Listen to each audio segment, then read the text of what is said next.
Hi, everyone. You're watching episode 61 of Yield TV.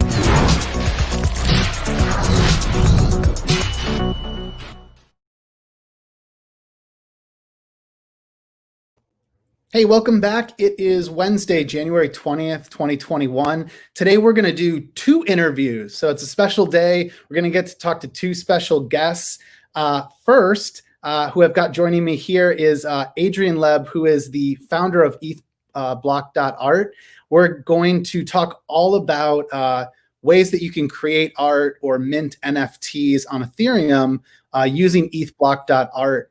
And I met Adrian literally a week or two ago, and we were walking through EthBlock.art, and it just kind of blew my mind. And I won't say anything more because you have to just see what you can do in terms of creating that art. So anyways, Adrian, welcome to Yield TV. How are you doing? I'm doing great. Thank you so much for having me. I'm really excited to talk about EthBlock.art. Awesome, man. And what part of the world are you based in again? I am based in Amsterdam, in the Netherlands. Ah, awesome. Oh, and geez, I forgot to mention, after we interview Adrian, talk about EthBlock.art, we'll have Austin Griffith on, who's a beloved Ethereum hacker. He's worked on so many projects. He started the Burner wallet, and he actually contributed to EthBlock.art. So there's a template that we'll run through and show you and kind of get Austin's takes on this as well. And we'll have the co-founder of Zapper, Suhail. Suhail will join me to help interview Austin, and hopefully they can talk more as developers as I try to guide the conversation. So anyways, Adrian, why don't we start with your background? How did you get into Ethereum, and would love to learn what prompted you to build EthBlock.art? Totally. So I come from the music tech space. So I've been working there for many years.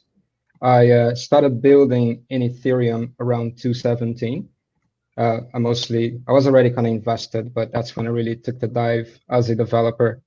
In 2018, I started working at Maker. So basically, I was attracted by the idea of building developer tools, better user interfaces, and basically the design system and things like that. In 2019, I started EthBlock.art, mostly as an experiment in deterministic art generated from the blockchain. It was a pretty exciting little project, and I got to exhibit it in some events. Shout out to ETH Berlin and the DoD team, and the EDAF Manchester and the KO team. It was a really cool experience. I got to meet a bunch of other artists, and I've been basically since thinking where to take the project, right? Other people were really excited about the idea of looking at real blockchain data in this artistic way. The obvious question of releasing NFTs around it kept on being asked. So instead, I figured on creating this platform where other creators can, like me, produce demos using this data. Wow. Yeah, I didn't realize. It's funny, when we talked the other day, I didn't realize that you were early into Ethereum and then worked at Maker. So, I mean, you've done a lot already in the space. This is and this is a really, again, I think this is a really radical idea. I actually bought a piece of art, which I'm thinking of the terms you just used. I bought a deterministic piece of art generated from Ethereum, but I didn't know that. I just bought it, and I liked the art that the person was creating, and I'm now realizing that they were using something like EthBlock.art. So, I mean, you think about how cool is that? I just stumbled upon it and I bought it on Super Rare, and now I'm learning hey, maybe this is something even I would participate in on the creator side. So why don't we talk about that a moment? I'll start to pull up EthBlock.art, but talk to me about your insights in terms of blockchain art, crypto art. There's so much that's been happening. What are some of as someone who's been in the space, what do you think people should be paying attention to? Yeah, sure. First of all, I think 2021 is turning out to be a great year for the crypto art space, NFTs. and now more and more generative art. So somebody said something that's stuck to me. In its essence, generative art and a lot of digital art comes from code. And here we are experiencing code on a daily basis. Blockchain is a lot of data. So here we are intersecting those two things and starting to generate art, putting this artistic lens over this data that we are producing on a daily basis. Like every few seconds, there's a new block out there, which is the combination of a bunch of humans and machines interacting with each other in this open ledger.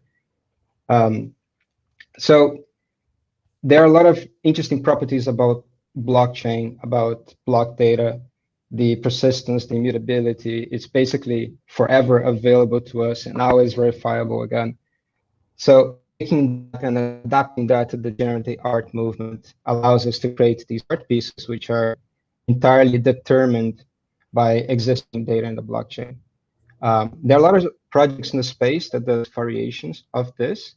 I think a trend that is picking up a lot of steam is the concept of on-chain art, which is the idea of hosting as much of the art itself on-chain, be it as data or be it like a conversion of the actual raster image.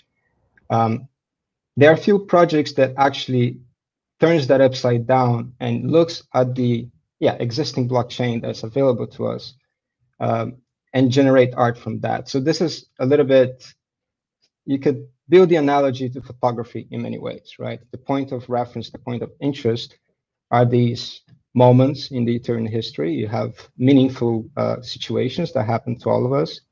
You have meaningful situations for us exclusively, like there might be a meaningful moment to you in the past of this ledger, and you get to express that, right? So this is like a new element that we are hoping to introduce to turn everyone who's present in Ethereum today into like this creator, this participant, and be able to express yourself, basically. Yeah. So actually, before I ask you any other questions, let me just quickly run people through this and just stop me, chime in as we talk through this.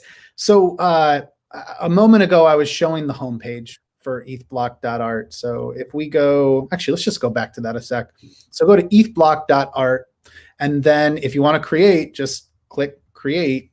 And this is where you can start to choose from templates and different controls to create pieces of art based on whatever block on the Ethereum blockchain.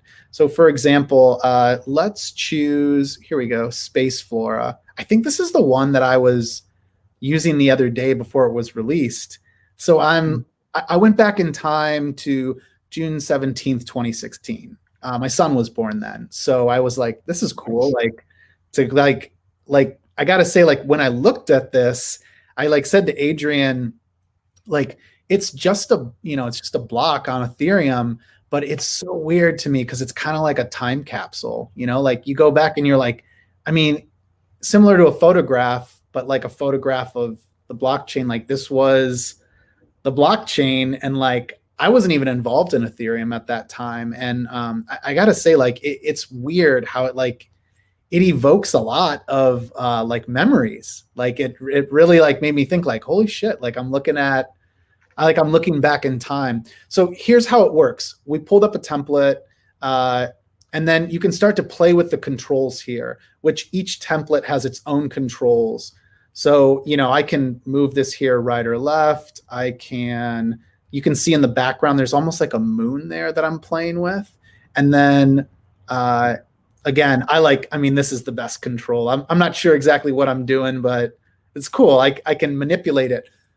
If I go to another block though, like today, so this is January 20th, 2021, you can see it's very different. And as we go back in time, every block we go back in time, which in this case, we're going back just seconds because it's each block, you see how this design changes. And you can even play with the colors here, which I thought was really cool. I mean, this is just fun. So anyways, Adrian, what am I missing here? Like, I guess I'm not covering the fact you can then mint that piece of art. And if I go to mint it, There is the fee that I'm paying for the style. There is the block fee that goes to, so minimum 0.0060 goes to creators. So like, you know, you're able to pay it forward to the people that enabled you to do this. But like, you can imagine all the templates that you guys are going to have here. So anyways, what am I missing here, Adrian? Sure. So first of all, this style we have just released. So it's live as of right now. The artist also wrote a blog post explaining how the image that you're looking at is derived from the data.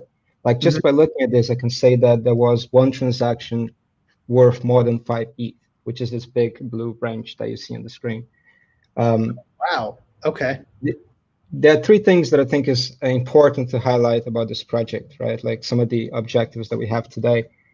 First of all, it's exactly what you just laid down, is the ability to express yourself to a moment in the past and to basically, have this act of self-expression. A secondary, but it's still very important objective is to basically onboard a new wave of developers into Web3, right? So these styles that you're interacting with are done by creative coders. These folks have been, exercising the skills for many, many years, and they are very creative. And now they have this opportunity to earn from their creativity. So we onboard them into the space. And since we're dealing with the blockchain data, they are learning about Web3, they're learning about Ethers.js, they're learning about using Dune Analytics or ENS. So it's a little bit of like a build-up experience for them as well. And third is something that you touched on, that we are able to build a whole circular economy around this idea, right? So you have multiple participants, you have the creative coder on one side, you have the creator on the other side, you have these interactions happening, and they are funding this system, which in return funds them or incentivizes them to keep on creating, right? So that's what we hope on doing going forward. I mean, the project's only 2 weeks old, right? We launched on the 6th of January. We have now like, I think, 8 artists onboarded. At least 3 of them had their very first NFT launch experience thanks to this project. And I think all of them learn a little bit more about Ethereum. So that's what we are very excited about. It's almost like an educational platform as well behind it all. So cool. I mean, I'm just clicking around, and the template I just showed with the little ships was created by Austin Griffith. So right, we'll bring Austin on here once he's in the green room. Like, it's so cool. I'm not someone who, like, I won't sit there and like sketch on a pad. I've never like been one to create art, but I love art. Like, it's fun to admire. And then what was mind blowing for me in the pandemic was I got an Oculus. I really got into crypto voxels. I started to spend more time looking at super rare. I started to collect, on super rare and Rarible and buying like really like inexpensive stuff. Or it was inexpensive when Ether was less money. And this is just like, this is like such a new avenue for me. Like, it reminds me a little bit of, I take guitar lessons still, and I love to play guitar, but like this, it kind of just opens up like something else in my brain to play with. So you can see, like, here is me playing with the controls. I chose a template. I chose a block time. You can go back in time and like, look for blocks like, let's see, I'll probably screw this up. Oops. I might have gone too far. a little bit. Oh yeah, there we go. But if I go, anyways, what's coming, I know Adrian was telling me, like, eventually you'll be able to look by specific date and time. What I did is I just started going back in time, looking for dates, and then sort of like using these controls right and left to go forwards and backwards until I got to an exact date and an exact time. So like, for example, if you want to give someone an engagement gift, if someone has like a new baby, you can gift them a piece of art based on the date and the time. And then again, those controls, you can see I'm playing with color now. I'm playing with something there that's amazing. Oh man. Yeah, Adrian, what else should we take note of here? No, it's basically something that's sad. Like you can pick up like a meaningful event to you. There are some things happening which basically gives me like goosebumps on a daily basis. There's like, I think by now 130 block arts minted. Each one of these is intentional, is an act of self-expression from a actual person that does exactly what you're doing. You have collectors minting their own creations from artists that they admire and putting that into the galleries. You have artists remixing the work of other artists, so you're creating these like collaborations on spot. So there's a bunch of little developments happening that we're pretty excited about. This is new. I didn't get to play with this one the other day, so I know this is new. And wow, this is the coolest control. The top, whichever one like is modifying the design the most is the one that I have the most fun with.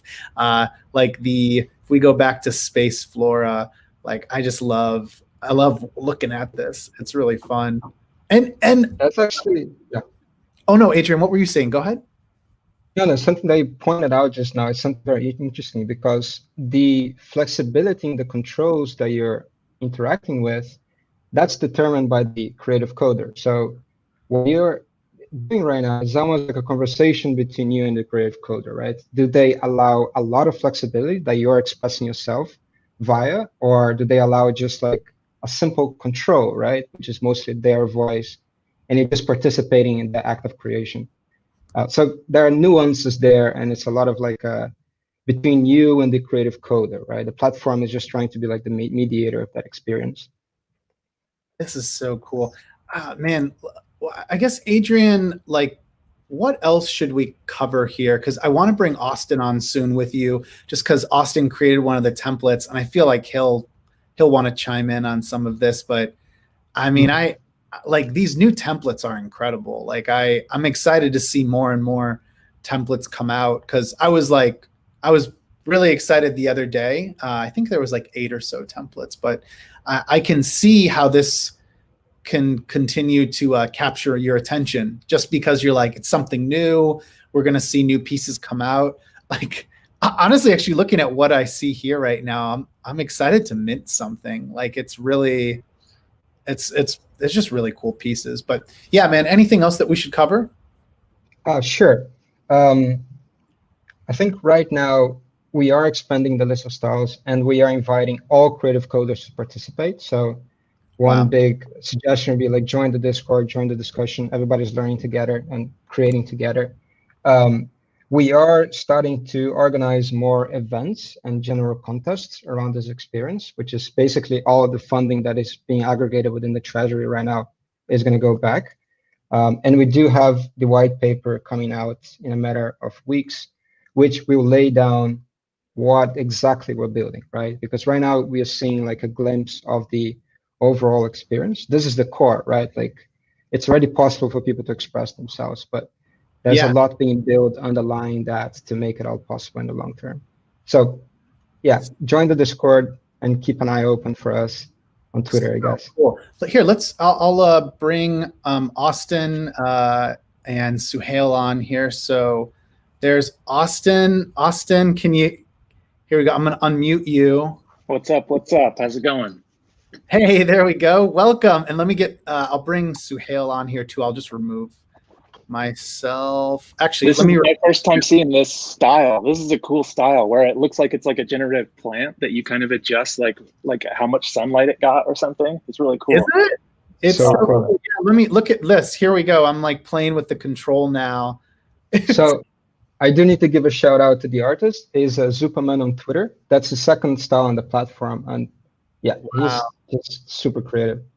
So that is, if folks check this out, this is Space Flora. We were looking for a moment at parabolic curves here, which is like just a total trip. And like, you gotta play with the blocks, because like that's what I'm doing right now is playing with the controls in single blocks.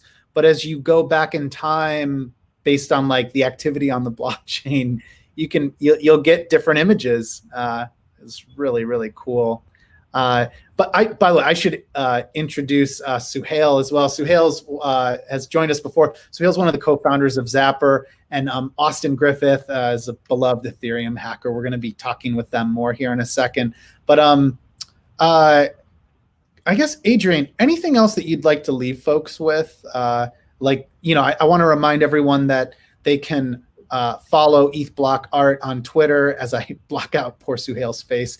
And then they can check this all out at EthBlock.art. And then, here we go. Let me bring Austin back on. They can also hop into your Discord group. If they go to EthBlock.art, it's a great place for them to get to know the community and be a part of the community. But yeah, Adrian, anything else that you think folks should learn about? You can hear me, right? Sorry, I just had a little hiccup there. Yep, you're cool. Great. The one thing I would say is it's really nice to have Austin here. He contributed one of the styles called Gallias. Oh, yeah, let's do that. It's interesting that you touched on the difference of the styles, because some are more like entirely determined from the blockchain. Some are others using a more like an abstract interpretation of it. Austin's style is 100% determined by the blockchain data. So I'll be super excited to hear his description of it as well. And thank you for having me so much, and try out EthBlock.art. I guess that's like my closing words for sure. Oh man, no, actually, here, stay on a sec. Let's Austin, tell us more, like how did you create this? Like, how much work is involved to create a template like this? And I would just love to know what thinking went into this. So those, like the little trees there, are like hand painted. So there's a lot of love that went into this. But this is actually, these graphics are from Gallias.io. So it's like from a previous blockchain game that I've been building. And then I took the assets and built them into this, like, Adrian really had the best idea, and it was to only mint 52 of these, to make them into like a deck of cards and have them be like, so the land is procedurally generated from the block. The ships are transactions. The fish are block usage, and even the clouds are in, and that mimics the clouds on Gallias. Like Gallias is running on XDAI, and the clouds you can see move with each block that is mined on the chain. But this is like just some kind of like playing card thing. I'm not exactly sure what it's going to be yet. But once all 52 playing cards are minted, then it's a different thing, right? You can see the resources in the middle from the land that's generated. So on this one, you can see that there's 2 copper mountains, or there's a copper mountain there, and it happens to be next to a river, so it's going to get better trade. So you end up getting more copper. You get some kind of copper multiplier because of that river. So all of these things are just like built into, like, take the block hash, use it for a source of entropy, and then just like generate a little world that kind of becomes kind of like this little playing card. And then my scrub is just time, which is a weird one. A lot of different scrubs are sort of different, like cool geometric shapes. And I was like, I'm going to go with like time as the scrubber. So as you kind of move that, you see the ships move, you see the clouds in the background move. Actually, this one, the clouds aren't moving very much. But you'll see in other blocks that the clouds will move with that scrub too. Yeah, like if you pay attention to what's here as I skip through these, like there's actually a big difference. Suddenly this has yeah, so the village and the natives there they have some food from the harbors, and the more harbor, I think the harbor is a multiplier for being able to get more fish out of the water. I don't know. It's really cool. Well, look at this. So like these are transactions. So this is a busier. That's a busy block. Yep, exactly. And I think that there's big ships called schooners, and there's little ship called doggers. And the schooners, the big ships, are for call data. So if the transaction contains a lot of call data, you'll have a bigger ship. But if it's just a transfer of ETH and there's no call data there, it's just a little dogger ship. And by the way, you can go to Gallias.io, shoot it like a penny of XDAI, and buy a dogger and go fishing in Gallias.io, the interactive game, the non-card game. I had no idea all of this went into this. I played with this before, and I was having fun. I just thought it was cool to move the ships, but like, yeah, this is so interesting to know, like everything that goes into it to like to create the piece of art. Like what a cool thing. Yeah. And a huge thanks to Adrian, right? Like I probably would have spent my New Year's Eve like playing some stupid video game. And instead I was like, all right, let's make some art. Let's make some generative block art. That sounds awesome. It was a great challenge and it was a fun build. What a good way to start the year. Well, Adrian, just thanks so much for joining us. This is awesome. I mean, I was pretty infatuated with it the other day, just because every time I'd look at this, there's a piece of art that I made with, let me double check. It was with Space Flora. And I was like, wow, like that's like the prettiest thing I've ever, I've never created anything that looks like that. But now that I see these other templates as well and understanding what went into like Austin's, yeah, this is cool. I think this is an amazing gift to give to someone. Like you could do it with, Austin, before you came on, we were talking about like I looked up my son's birth date. I looked up the exact time, like, within the minute. And I was like, it's just so nuts because it's like looking back in time, but on the blockchain and like, I'm gonna go do that right now. That's an awesome idea. BRB. Yeah, absolutely.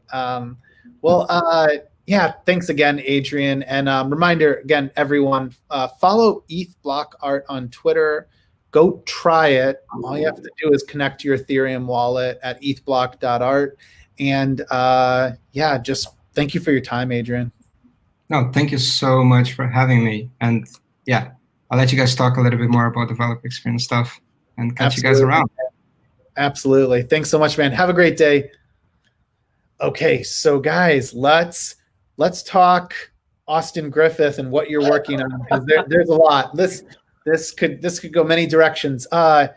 So I noted it earlier, but I want to first like talk about your background, Austin. And I really actually, my goal is to let the two of you have more of a conversation. So let's go first with Suhail is the co-founder of Zapper. Suhail is our technical lead. He lives in smart contracts. So if you've ever been stoked about a zap that saved you some money getting in and out of a liquidity pool, or all of the friction that we've removed, like when you add liquidity through Zapper, like we let you do it with unrelated tokens. We try to save you again, like multiple transactions, and that's all the work of Suhail. I mean, even as a read-only tool, Zapper is incredibly powerful. Yeah, I'm like discarding that. Like that's what exactly. That's half the story. So. And it's probably less work. Like you guys probably spend a lot of work on the writes, and I'm only in there like aggregating wallets and doing lots of reads. Like I have barely used it to do any writes. Maybe I did an exchange or something, but really just the view of Zapper to me is just gorgeous, and it's clean and it works for exactly what I need. So props on that. Nice, thanks. Yeah, well, you'd actually be surprised how complex some of those reads are for some of these protocols, like leverage and loop ring and stuff like that are playing around with layer 2. Synthetics going on to optimistic rollups is a tough one as well. So a whole new network you have to parse. Do you like run a lot of infrastructure to like? You're not pulling all this stuff from Infura, right? Like you basically have your own nodes, or can you even talk about that? I don't even know how it works. We are using Infura actually. Okay. Cool. Yeah, and we also use the graph, which I think you're a bit of a fan of, given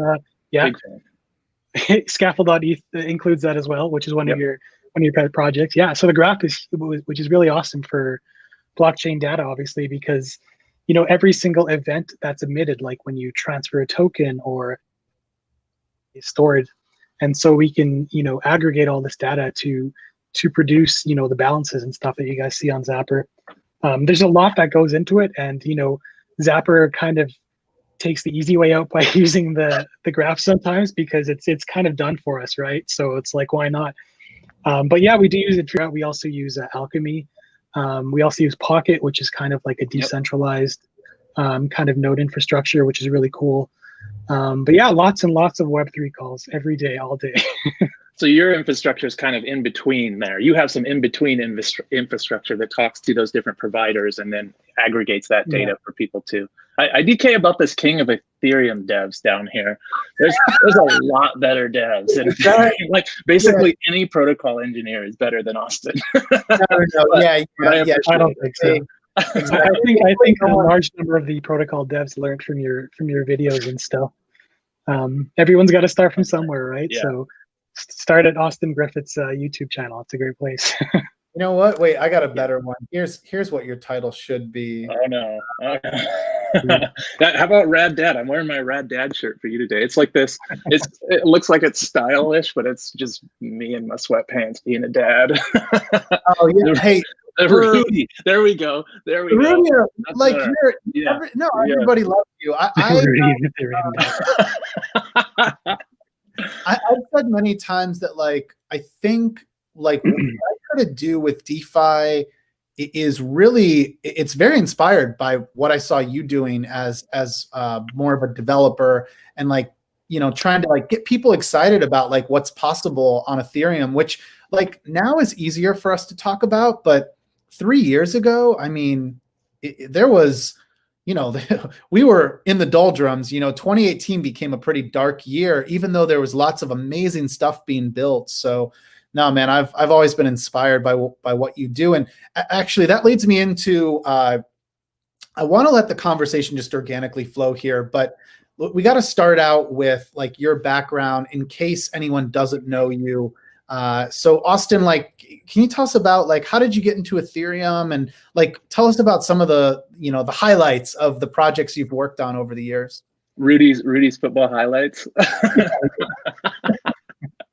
Well, there was that one time. Let's see. So I got into the space.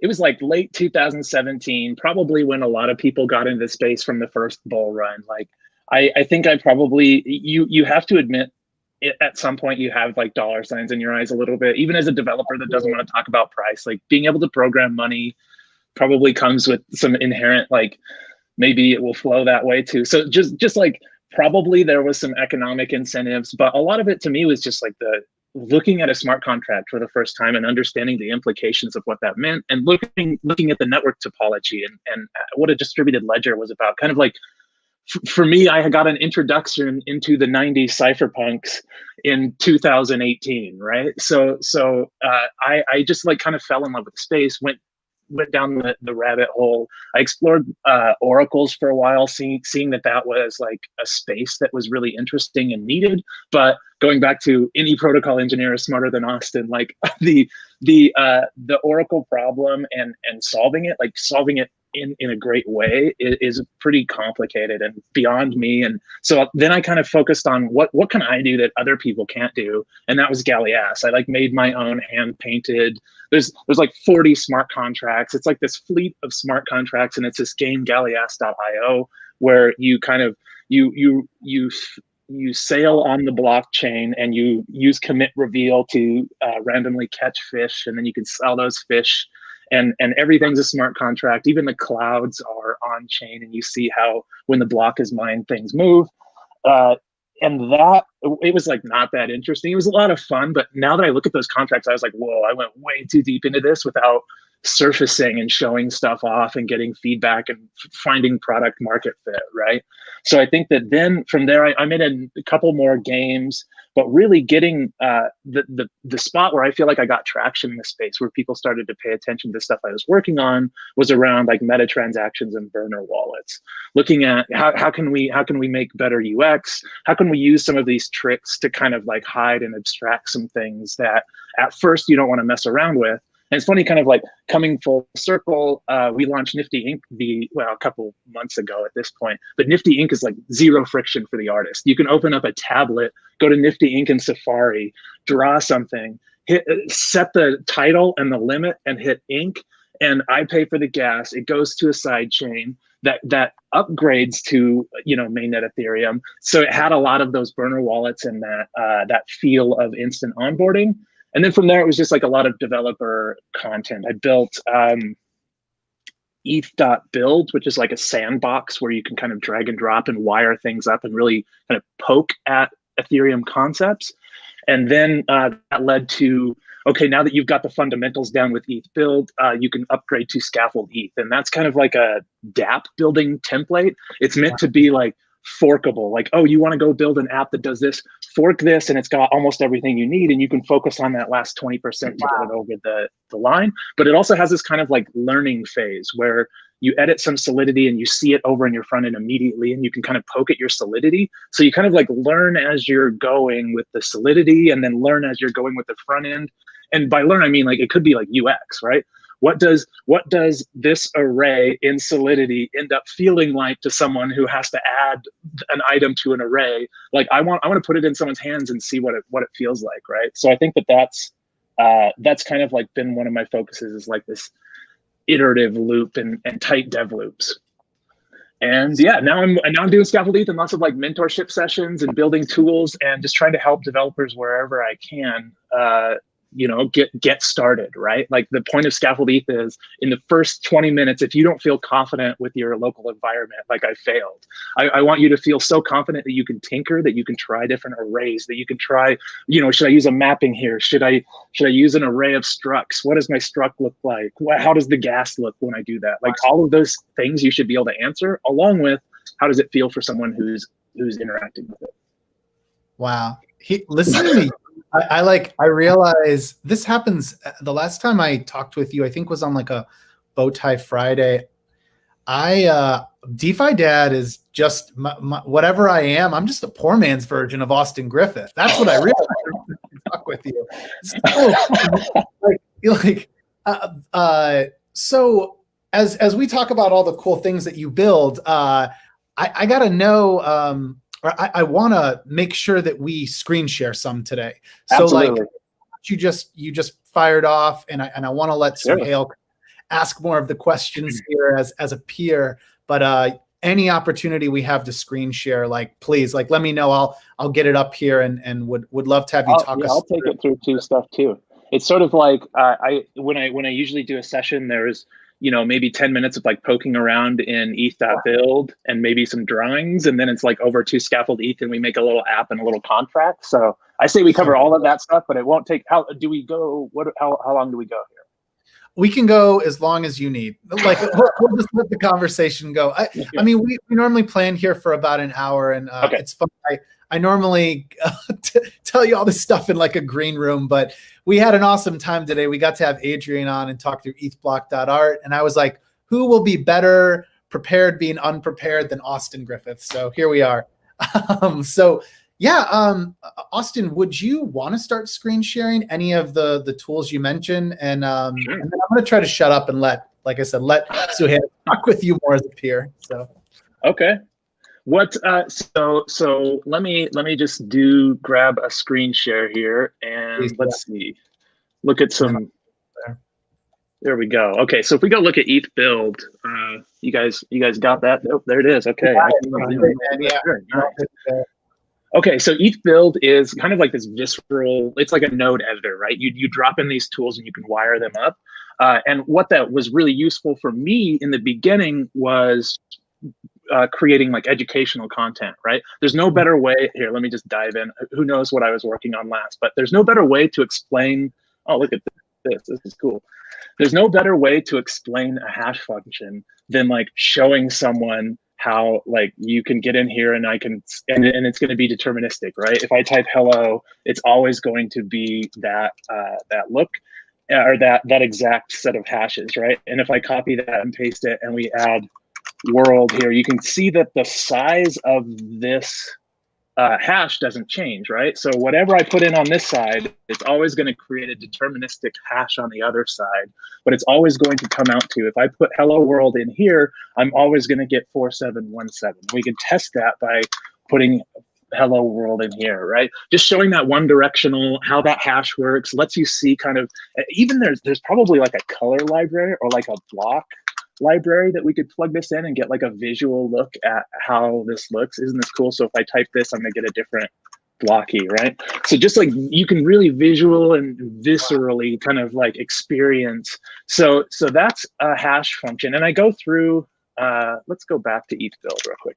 I go through like a whole curriculum of just like, if you want to get the fundamentals down And admittedly, like 6 months ago, me wasn't like as good as 6 months now. Like I learned so much that I feel like I watched this video. I'm like, oh man, I can add new stuff. I can make this quicker. So maybe we'll do a refresh of these videos soon, one of these days. But these are great for just getting the fundamentals down. Like how's a hash, how's a key pair work? How do transactions work? How does encryption work? I go through, I even talk about like Byzantine generals and how you can watch the video and it goes all the way to like smart contracts down there, transactions, blockchain strong. You can watch the video, like this is talking about how consensus works and why we need consensus and proof of work.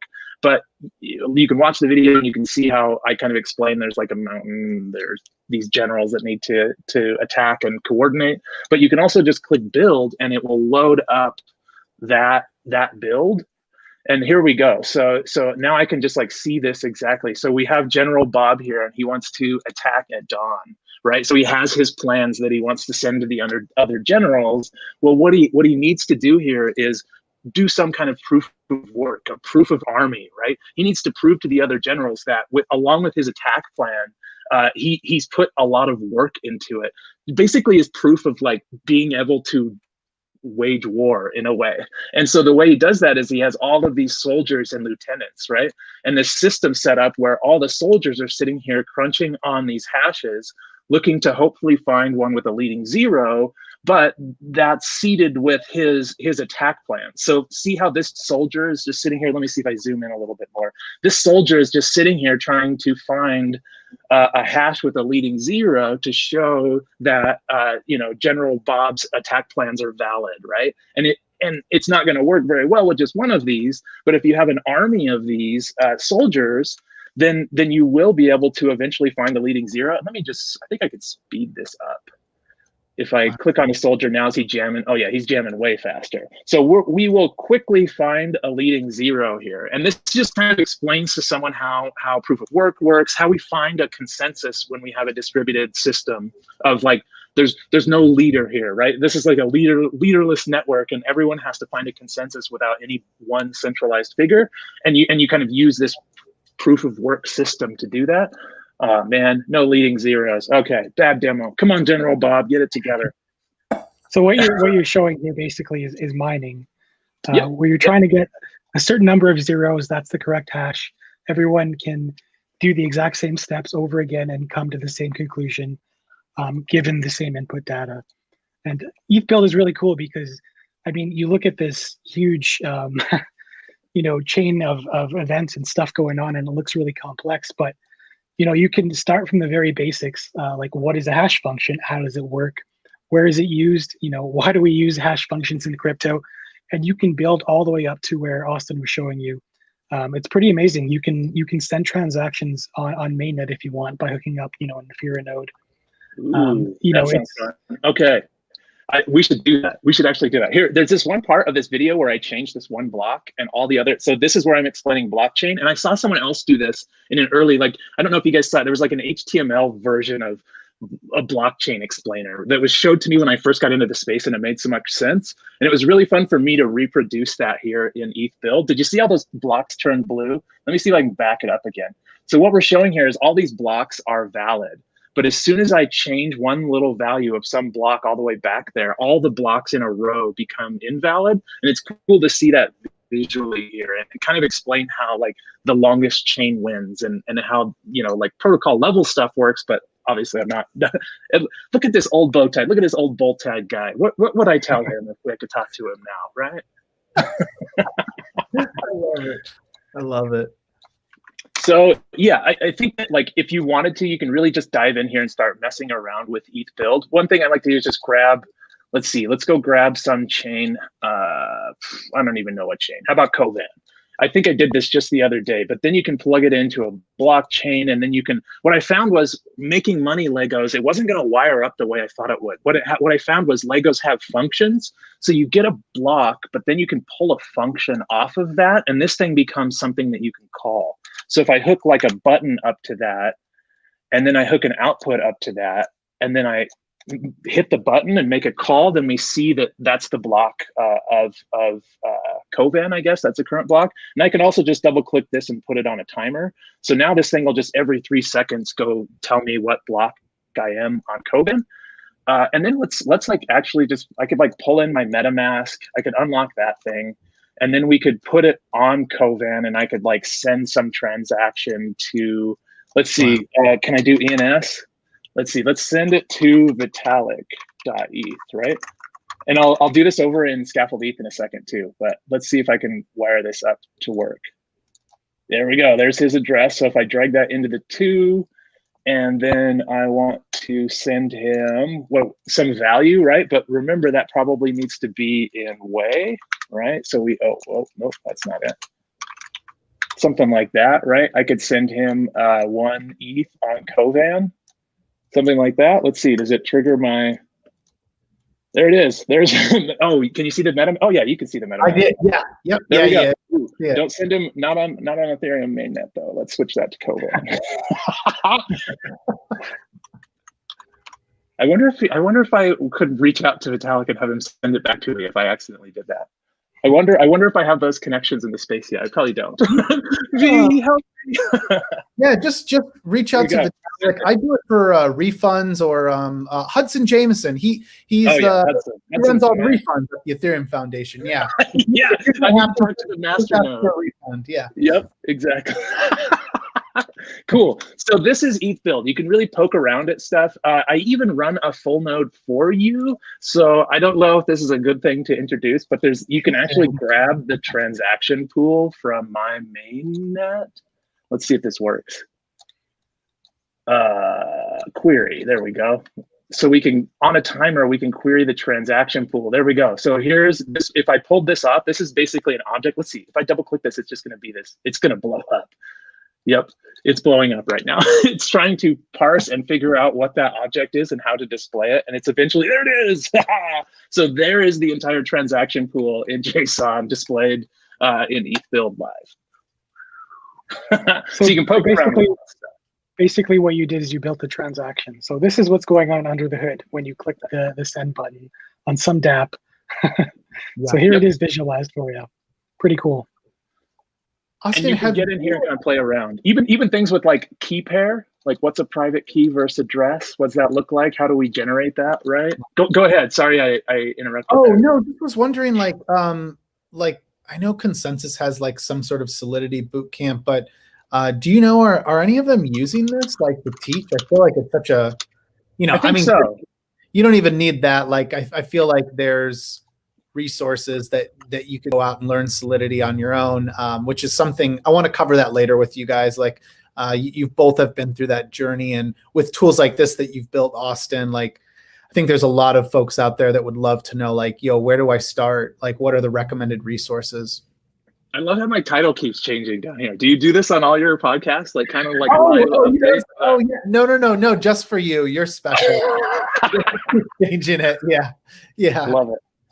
So I have one last thing I'm doing here is a sign and recover, right? Like one of the key features of a key pair is the fact that it can sign and recover messages. So I've just generated this key pair. I don't know, this green and purpley guy. And then I put in some message and I can sign that, and that can go across a network, right? I like to even look at this. I can grab my little pen here and be like, woo, woo, look at this. It's going across a network right now, right? That represents maybe like some IPFS subscribe or some IPFS upload or IPFS publish, whatever, some kind of network. But on the other side of the network, we can take that message that someone has signed and we can take their signature and we can prove cryptographically that it was this person. And look at that, those two line up. And that's kind of one of the keys of signature-based like key pair interactions, right? You can kind of see it right here and play around with it. And technically you can encrypt and decrypt with this thing, but I don't think that ECDSA curve is meant for encrypting and decrypting information. Just a disclaimer, but technically possible. Not a genius. I'm simply the rad dad of Ethereum. That's probably Dimitri, isn't it? I mean, Dimitri takes that one. Oh yeah, you're right. Yeah, God, we should have on Dimitri sometime. He's good stuff. He's definitely got some like Naval vibes going like lately. Like he's got some very like wise sage advice to share. Like honestly, reading his tweets is almost like therapy. It's probably better than therapy. So For sure. Yeah, he really is like a wise dad of Ethereum, like and like a cool hippie wise dad, where it's like some of his advice might be to like go trip on acid for a weekend and maybe you'll figure stuff out, right? Like I like that kind of advice. you gotta like wonder. He clearly he's just a very nice, down to earth person, but you gotta wonder what it's like to be the father of Vitalik, which is more like the father of someone who creates what is Ethereum. Like it's got to be so mind-blowing to I would think be proud AF. Yeah, proud. That's right. Yeah, you very proud, but like, man, you dig into like what did they do raising him? Like apparently his mother, she was at an Ethereal and gave a talk, and she either said it on stage or off stage that like, and like I don't know if this is a joke or not. I thought she said that Vitalik was into Excel spreadsheets as like a young kid. Sure. Like, yeah. I mean, that's magic moments. You like put in numbers and you see them. Like I'm talking the same magic moments I have with Ethereum he was having with spreadsheets, right? Like, oh crap, I can do a formula. Oh crap, that like I can graph this now. Oh man, all these like cells are linked to each other. Heck yeah. I can't wait to show my son a spreadsheet. Yeah.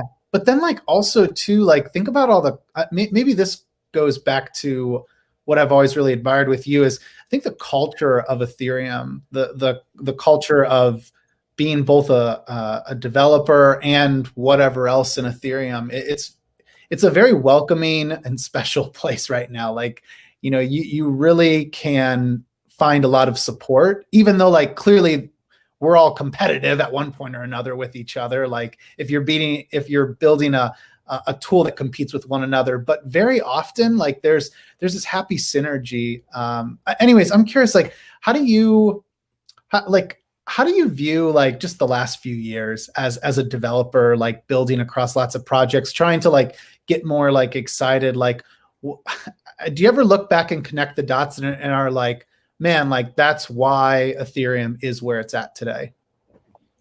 That's interesting. Yeah, I feel like one thing I can tap on first of all, culture. Look at this is my ETH2 node running right here, right? That was a big cultural thing. So many people that staked their ETH in you know, maybe not the most economically wise decision, right? That's locked up for who knows why, but like everybody did it because it was like it was what the network needed. It was what the culture, it was like part of our culture, right? So I think that there's that piece there.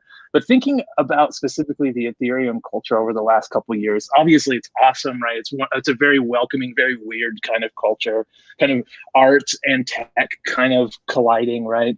But also it's very decentralized, and a lot of the learning materials and a lot of the ways that we get into the space and a lot of the ways we interact with the space are different for each person, right? And even like you said, like maybe we're competing, we're both building an open source thing that is doing the same thing, and we're sort of competing. And in a decentralized world, like you kind of think adversarially, right? Like look at the dog. Like we're dealing with jerks every day, right? And some of us are jerks, right? And maybe we're all a little jerky and a little you know, but it's like what makes the network stand up on its own the way it does. Yeah. That's a really good point about, I mean, I feel so lucky that it did become like, I want to say trendy, but maybe it's more like it's like a social contract between everyone that you need to contribute to staking ETH, that it's really, really important. And we're even luckier now because thanks to like Lido and, you know, we'll have Rocket Pool and others, some of the challenges, you know, have been removed, and now you can stake Ether and pull it out if you need it. Cause that what you just called out, like, you know, I don't blame folks. And in fact, I'm one of them. There's Ether that I would love to have staked in my own validator, but I was like, I got to be able to access this just in case. I've got a couple grand Lido staked. It took one button click in my Argent wallet. So along with a validator, I also one click staked some ETH2 with Lido too. Just wanted to throw that out there that I just use the Argent wallet and it worked. Actually, no, you know what? While we're on that topic too, I should quickly remind everyone you can actually participate doing that on Zapper as well. So just you go to zapper.fi. You'll, by the way, too, we discovered yesterday there are scammy Google ads where they misspell zapper.fi by one letter. So be careful, bookmark zapper.fi. And then if you wanted, let's say, exposure to the staked ETH through Lido, which is in this case, it's in a curve pool. And I believe Lido, as of yesterday, was saying, please go there. Like, appreciate everybody using their front end to actually stake Ether. But there's so much there that, like, it's better right now for people to be trading for ST ETH here. But you can, anyway, you can go to find this. It's currently earning an estimated 6.3% with just the curve rewards. It's not including what you benefit from by staking Ether. And then if you go to the pool, you can just look up. The pool tab is where you actually zap into this. So I looked up Steph. I'm going to add liquidity 0.5, however much one wants. What I'm doing here is becoming a liquidity provider, holding both, as Austin would say, both ETH and Steph. And I'm earning market making fees. So I'm holding technically a position of 50% Steph, 50 or staked ETH, 50% Ether. And so I'm not only earning staking rewards with the staked Ether, but I'm also earning the market making fees and curve. So 3 different forms of yield, which is the definition of yield farming. Anyways, back to Austin Griffith and hacking on Ethereum. I'm doing it right here. Let's do it. There we go. Just fired off a transaction. Oh yeah, I did this a long time ago to measure. I was trying to figure out how impermanent loss worked, and I wanted to understand what that looked like. Long time ago. It was a ways. But yeah, okay, so cool. There we go. I just added 1 ETH, so it just happened. So thank you for that, Zapper. Oh, there you go. Oh, you did it. Oh, yep. Excellent. Yep. Hey, it worked. Yep. It worked. Me and Suhail are like, there it is. He showed up. Current investments. That worked. Investments. Oh, I'm an whoa. LP provider on Be careful Uniswap. with money in that. Yeah. Yeah. All right. I Awesome. should go to the farm tab and stake it. Get some additional curve. Okay. Yeah. Okay. Ooh. So what am I looking that for? little ROI toggle here? there that says show available to stake. Okay. Wait. Right. There's a little toggle there. Yeah, there you go. Okay. Cool. And you can see it there, Steph curve. Yeah. So you can earn an additional 6.26% on curve. And eventually you can participate in some governance if you acquire enough curve. All right. Thanks, guys. Look at this smooth UX. It's pretty quick. Wow. Yeah. It's so wonderful to watch. Was that It feels so good to see those little notifications go green. Like, that's something that Relief. the guys worked on for quite a while, and I think it's Matt Cutler at Block Native talks about it as transaction anxiety. Like, we're trying to reduce that by letting you know, like, hey, your transaction's being processed, because there's a lot of people who, like, Etherscan is too foreign to them. You know, for the 3 of us, like, of course we're watching like an Etherscan, but the newer user to Ethereum is like, what the hell is Etherscan and what am I looking at? But Austin, what are we looking at here? All right, so this is Scaffold ETH. If you Google Scaffold, if you go to Ethereum.org, there we go. Let's see if I can spell Ethereum. It's always hard, you know, it's a long one. Okay, Ethereum.org, you go to developers, there's lots of tutorials. ETH build is there if you go to learn by coding, but we're gonna go out, set up your local environment. What I'm trying to do is get you started. I wanna get you over the hump of just like, where do I start, right? And so I want to get a local environment. There's a lot of great options here.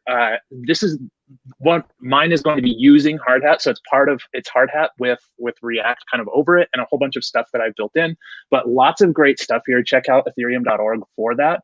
But if you go to Open Scaffold ETH here, it takes you to the repo. And this is basically a template of a decentralized app. I've put in a placeholder contract. I put in a front end app. I set it up so you can kind of like make small changes and see it in the front end. Let's just fire it up and see. So I did I've gone through the Yarn install. So there's these 3 terminals you need to run. Yarn Start is going to give you your dev server. Yarn Chain is going to fire up your hard hat node. That's also going to give us some wallets and run our faucet for us. And then Yarn Deploy, finally, we compile and deploy our contract to the local chain, and we see it deploy there, but we also see our front end hot reload. And that's kind of the dev loop that we want to get into here. We want to see, let me drag this stuff over here. We want to see our contract update. So watch this, we've got this 5B, oops, went to it on Etherscan. Let me zoom in here. So as I deploy, I run a Yarn deploy, it takes that contract and gives me the interface to the contract. There it is, there's the new one. So let's just like real quick, let's go in here and like edit the contract. So the contract is, it talks about it in the repo. Let me just link to that. Oh, whoops, go to Scaffold ETH here. So it shows you your most important files right here. Here's your contract, which is your back end. Here's your React app, which is your front end. Open up Solidity by example. I always just have this available. Like you never know when you're gonna need to copy and paste some code because you forget the syntax, right? But this file, this contract, once we're ready to start tinkering with it, maybe we programming decentralized money, right? We do a Yarn deploy, watch this. So this is gonna hot reload with the latest contract, and we're going to see that there's a new purpose here. And a lot of times I like to like create like reproduce underflow, show people that you can have a uint8 and you can underflow that into 255, create an ownership pattern and show that like, hey, this only the owner can maybe update this purpose. So yeah, actually let's call hello world and we're going to update the purpose. So this smart contract, if we look at it, has a string storage, and then has one function that lets us update it, and it just does a console log, kind of showing off that we can console log here too. So if I do a hello world, we're gonna craft, oh, don't have any funds. I should have read this button up here. I need to get some funds from the faucet. You can also throw your address in here, or even use this wallet and send yourself a milli. Fantastic. So and this is all running on a local, yep, on your own local testnet, right? Exactly, yep. So and anyone can spin one of these up on their own computers. Heck yeah, yep. Nice. I'm even working on like some VS Code server stuff where you know, like you click a button and you get an IP address and a password, and you have a box that's like in the cloud that has the whole setup for you that you don't have to get the installation going, and that works as a staging box. So you're like staging your product there, and then from there you deploy both the app and the contract, which we could get to if we have enough time. But let me, let's see, anything in particular? What I was thinking is maybe even like making a token or doing something like that. But do you guys have anything in particular that's like neat with smart contracts that we could dive into? Even like an AMM pricing function is pretty dope, right? I don't know if we could get that banged out in 10 minutes, but we could look at some fun Solidity. The goal I have for someone is you should be able to just test your assumptions here. Like what the heck, if we add a uint8, make it public, call it counter, set it equal to 2, 3, and then we create a function called decrement that lets us like decrement that counter, right? We've got this storage variable called counter. It's going to be a uint8. It's set to 3. Now we have this new function that's going to load in here that's going to let us kind of poke at that, right? Well, what happens when we get here and we want to decrement one more, right? If you've got safe math or you've got Solidity 8, it's going to throw an error. But since I have neither of those safety precautions in place, kaboom, we get underflow, right? And it's just fun to like see that and test it, play around with it, and understand that like there's bits underneath the abstractions that are doing stuff, and just learning how you would first kind of craft your contract and get it working, but then eventually you carve this stuff out and you kind of create an example UI. And I have all these like examples of how you might build certain things, but this is just a simple like form that I'm gonna say hello world, because I feel like I have hello world somewhere else. There we go. Yeah. So we see in the front end that it's reading the value from the contract. Hello all. It's letting me use this form to go talk to the contract. All the example code is in the front end for you to like just tinker and make small changes to, and it should all just kind of like keep working. Here's events kind of streaming out. And by the way, on events, once you get your app all working and you're tired of parsing events, you could just like fire up the subgraph stuff sort of later. It's sort of, Scaffold ETH tries to bring everything along that it can for you so you're ready and you can tinker it first, but then kind of like step up and level up as you need to. You sort of start unknowingly you start with all the state-of-the-art products. You're just tinkering with your contract and making buttons talk to your contract, but then you kind of carve out that scaffolding and you're ready to deploy like a full-scale app. Yeah, I think one of the hardest things when you're first getting started is figuring out all of the tooling. Like, what do I need to run in order to execute my smart contract? And as you've shown here, there's like 3 or 4 things you have to do before you get started, right?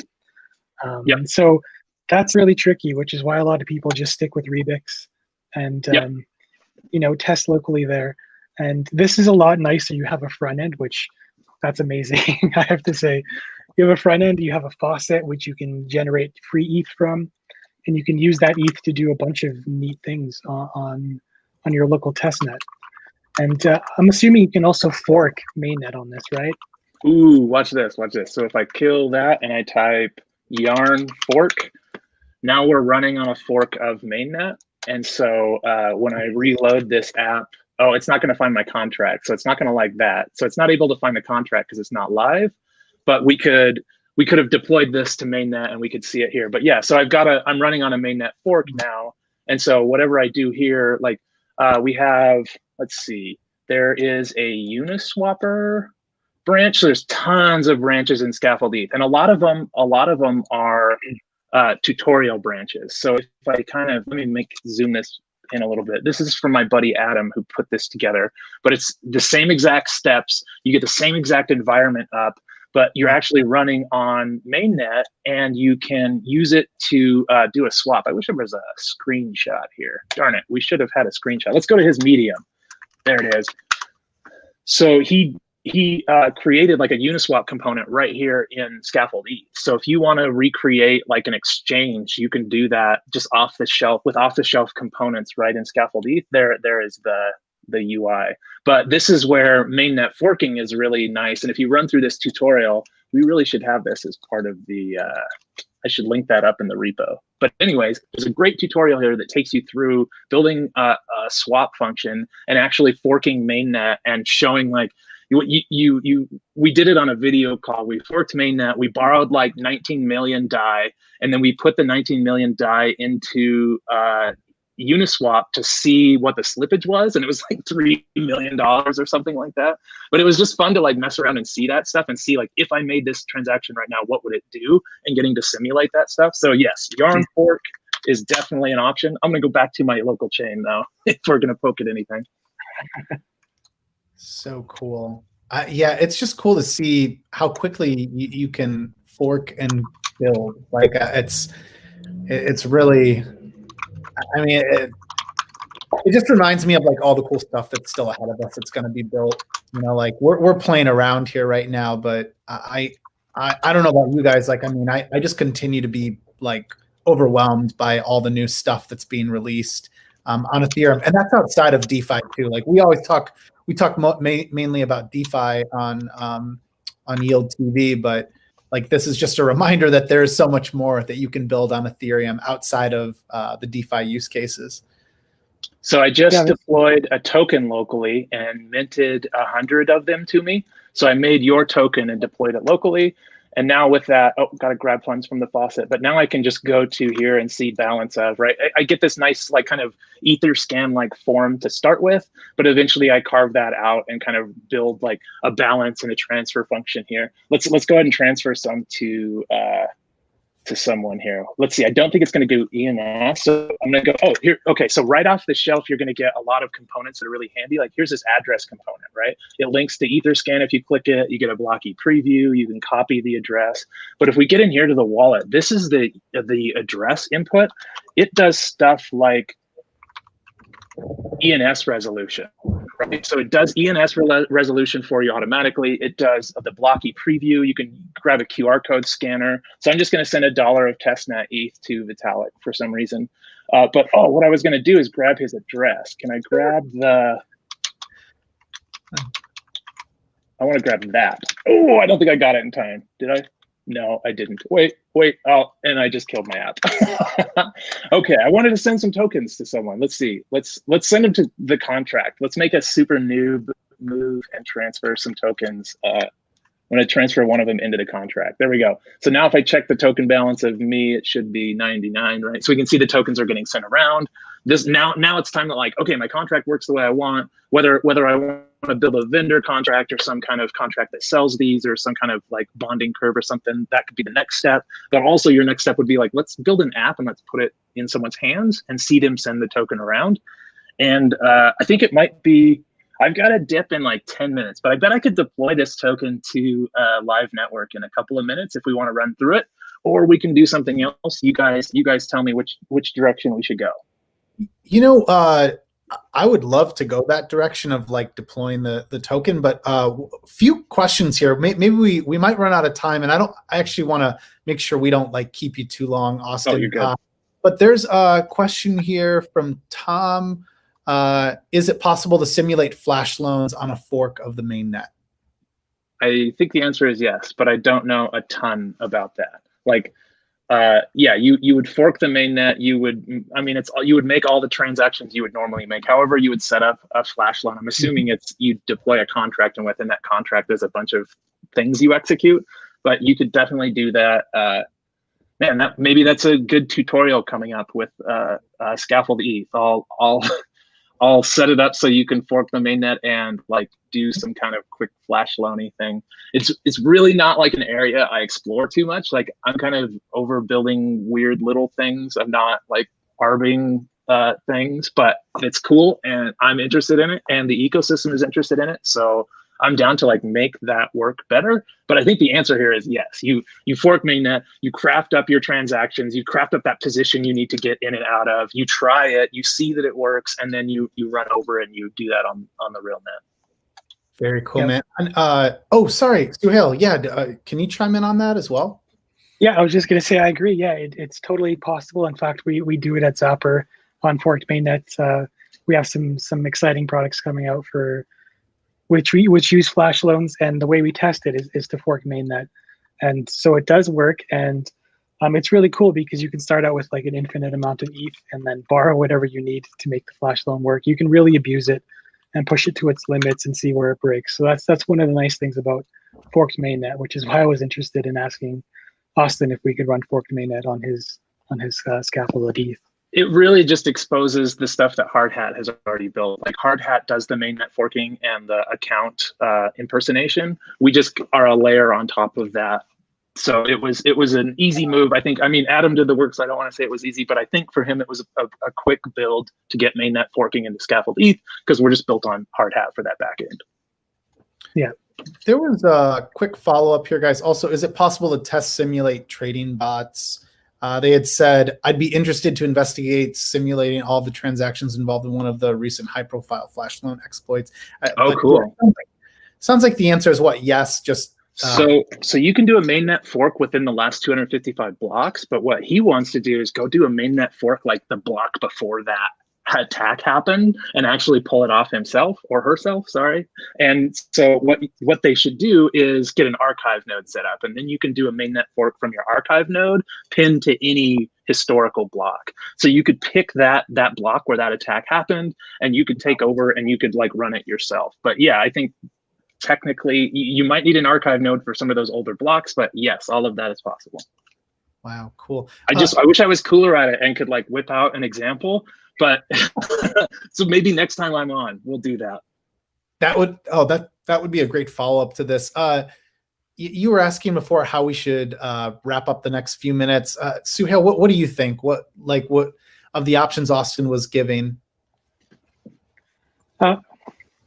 Showing us something there. Yeah, so this is QR code. It's basically, this is a wallet built with Scaffold ETH. So I'm using a wallet built with Scaffold ETH to send my deployer account a penny, and now I'm going to yarn deploy that token. So the token's going live to XDAI right now for whatever purpose it is. But if we wanted to, we could go look at Block Scout and see that the token's out there. But this is a front end and a back end, right? You're only halfway there. You need to also set up your front end, and I'll get that set up here in a second and have my app sort of talking to my token, and then we could deploy it to a public network, and you guys could visit it, and I could send you tokens. Yeah, just so many cool ideas here to explore. So you're deploying this contract on XDAI instead of mainnet, correct? Exactly. Yep. Yeah. What mainnet gas at right now? Yeah, 68. We could do it. I could point this at mainnet. So what are the benefits of using XDAI versus mainnet, other than obviously the cheaper gas cost? Yeah. So yeah, it's basically an EVM sidechain. It's you take whatever you're pointing at mainnet or some test net and you send it to XDAI, and it's like a test net of value. You can have some more of that composability there with other people also testing on mainnet or on test net. It's a test net of value though. You bridge in and out from mainnet. You lock up DAI to get XDAI. It's just, for me, it's sort of been the network I've been building for because it's just fast and cheap and all of the things that eventually I want from Ethereum, right? But Yeah. so it's sort of like, it's like a security, less security, better UX. You can do fun things, you can test things, you can prototype things there. And then, yeah, you just point your satellite from XDAI to mainnet when you're ready and upgrade with the big boys. Wow. So that's very impressive. I know you use it with Nifty, right? Yep. Nifty Inc. used XDAI. Galeas.io uses XDAI. A lot of my XDAI.io was the original burner wallet used XDAI. But with Nifty Inc., we used XDAI in a weird way where we bridge to mainnet. So Nifty Inc., you just grab a tablet, draw some stuff, mint it, right? But what you're trading, you're basically buying and selling that NFT on the side chain for, a couple of bucks, $40, $50. You're paying a sliver of a penny in gas to move that around. What you're buying and selling there is the option to mint to mainnet. So you're basically setting it up so, if the gas prices get a little bit lower, you're going to be in a good position to move this Nifty that is drawn into OpenSea and into that mainnet composability layer for a couple of bucks. And sometimes it's a lot more than that. But there's basically a gas oracle watching and letting you upgrade based on that mainnet price of ETH. That's really cool. And so right here, I'm in here, just like there's all these like handy hooks within the front end. So it's like things like get your use balance. Use balance is a really cool hook, right? You give it whatever provider, mainnet or local or whatever, you give it whatever address and it just keeps the balance in the front end for you in your app. Lots of handy things that I found myself needing. There we go. Okay, so here is our contract on XDAI, and we can see I've got 100. I'm going to yarn build this, so I'm going to actually create the app and deploy it to Surge, but I think we're not going to have quite enough time to do that. But any last things we need to cover, anything you guys want to look at? Like one thing I would say, like in closing, is I'm doing a lot of like mentorship sessions. So awesome. I'm looking for like, if you have a blockchain group that is ready to dive into, building ETH and wants building on ETH, and you want to get kind of started with this stuff, hit me up. I'm at Austin Griffith on Twitter and Telegram. And I do I'll bring in a group and we'll start from the beginning. We'll get everybody's local environment set up and get them hacking on building an app. There we go. Nice. I love that. Yeah, we even got emojis. Why haven't we been doing emojis the whole time? Right? Yeah. I normally use them, but I was too busy doing like Austin Griffith, the Red Dad, the boat. Oh, look, you can go through these. This is amazing. Tycoon. Did you? I think you missed this one. The Tycoon of Ethereum tooling. Tycoon. Yeah, we got lots there. Also, yeah, reminder to everyone too, the educational sandbox for Web3 that you were showing, ETH.build, is an awesome tool. Yeah, my only other question for you, Austin, was just kind of following up with what you mentioned about mentorship. There were some comments here from others that were watching the live stream just about clearly there's some folks that are getting some mentorship in like maybe Telegram with you. So yeah, just any other resources that you would recommend as new developers or those that are just getting into the Ethereum space, trying to figure out how to build their best idea. I think Ethereum.org is really like a good spot to do that. Like if you go to just Ethereum.org and you get into the developers section, there's a lot of great content there for getting started. I mean, like there's so many resources here, and they've been doing a really good job updating this and getting stuff kind of like I would go to ethereum.org. I don't know if my answer was ethereum.org 2 years ago, but I think my answer now is ethereum.org. I think it's the best resource for getting started. And then I'll even lean into that and say like ETH build and setting up a local environment with Scaffold ETH. You mentioned earlier Remix. I think that's a good place to get started. It's a little overcomplicated for a new person. Like a new person wants the contract, the compile button, the deploy button, and then the ability to interface with that contract and nothing more. Like I want Remix Lite, but Remix is very powerful. You see people like deploying production level tokens and stuff like that from it. So there's a lot there. By the way, if you scan this code on your phone or whatever, you'll go to the app that I just built. And if you send me an address, I'll send you some of those tokens I just minted. So I don't know what value that has, but you can go to, it's yourtoken.surge.sh. is what this QR code is displaying. Ah, there we go. Awesome, Do you have your token? Yeah, so you could send me your address and I could send you some tokens. So we not only did we deploy a token to a public network, but we also deployed the app publicly so other people can visit it. We put the token in your hand so you can feel how it moves around. And I think that's a key part to really iterating on the UX and how the design of the app would work. Dude, this is awesome. Thanks so much for your time. I appreciate we got started a little bit late, got to show off EthBlock.art and then just kind of talking through all of this with you. We would love to have you back. And Suhail, thank you so much for your time. Like, again, it's nice to have you be able to talk more as peers as I stumble through this as a non-developer. But guys, anything else you want to share before we go? No, I mean, go check out Austin's YouTube channel.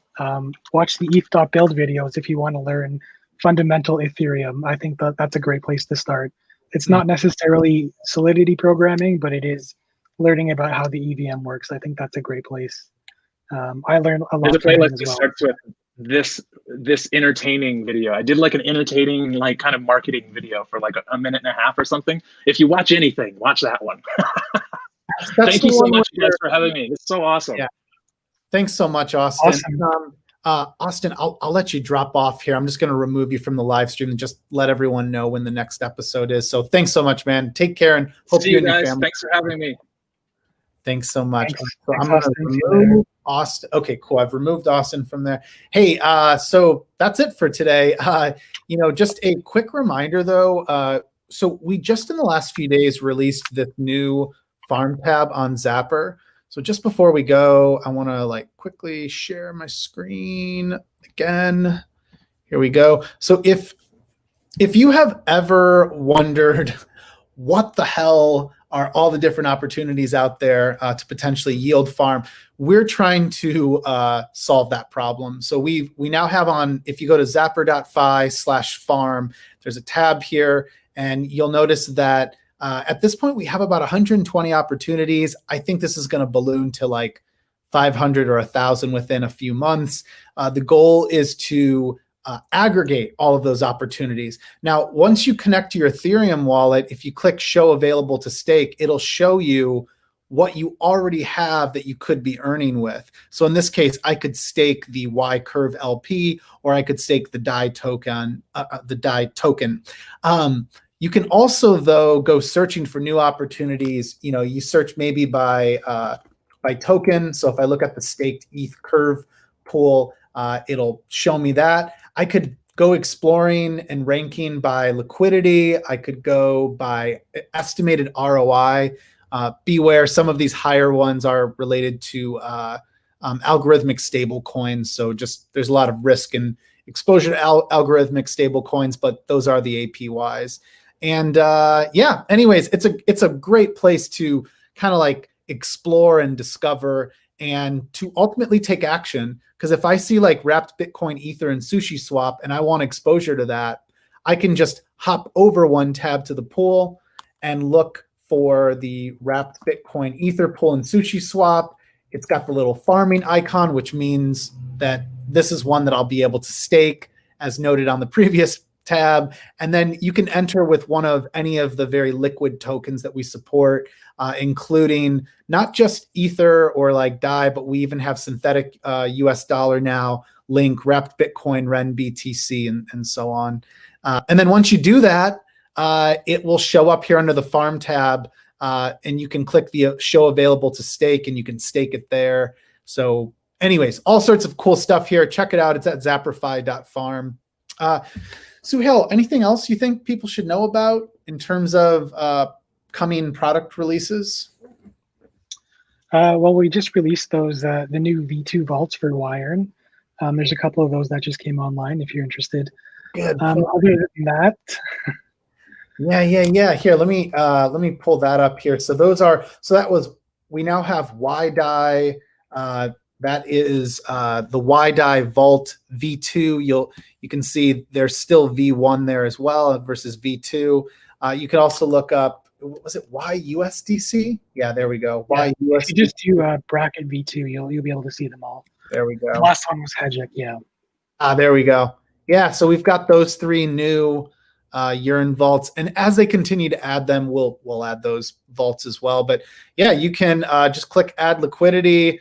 Again, here's one that requires DAI or YDAI, but you don't need that. Like, you can start with any of these very liquid tokens, and we'll do the swap for you through the Zap, and you'll end up with exposure to this vault strategy. So, well, hey, thanks so much for joining, Suhail. I'm going to just close it out here, and I'll. In other words, if you hang out for just a sec, then we'll be off air and we can talk or catch up on anything else. So everyone, we will be back. Let's see here. Oh, actually, I think we will be back tomorrow. There's a chance we may have to reschedule the interview. We will be having, and I'm going to butcher her name. It's Kinjal Shah of Blockchain Capital, Kinjal. We might have to reschedule it. I know her calendar just changed in the last few days here. And then Friday, we may have a new DeFi, the Week in DeFi segment. We've been putting this off for weeks here, but we want to start to do really short recaps, like 10 minutes on everything happening in DeFi every Friday. Otherwise, though, you could tune in for Mondays, which is DeFi class. Those are fundamental to advanced topics in DeFi. And those are lessons that I'll teach live, but we'll also have guests at times to help us teach some of the really interesting things happening in DeFi, and actually how to dive into those, and how to navigate, the different DeFi applications. So other than that, just thanks so much for tuning in. Don't forget to subscribe at tv.zapper.fi, and you can try Zapper at zapper.fi. All right. Well, hey, thanks so much, everyone. Stay safe and have a great day. Bye.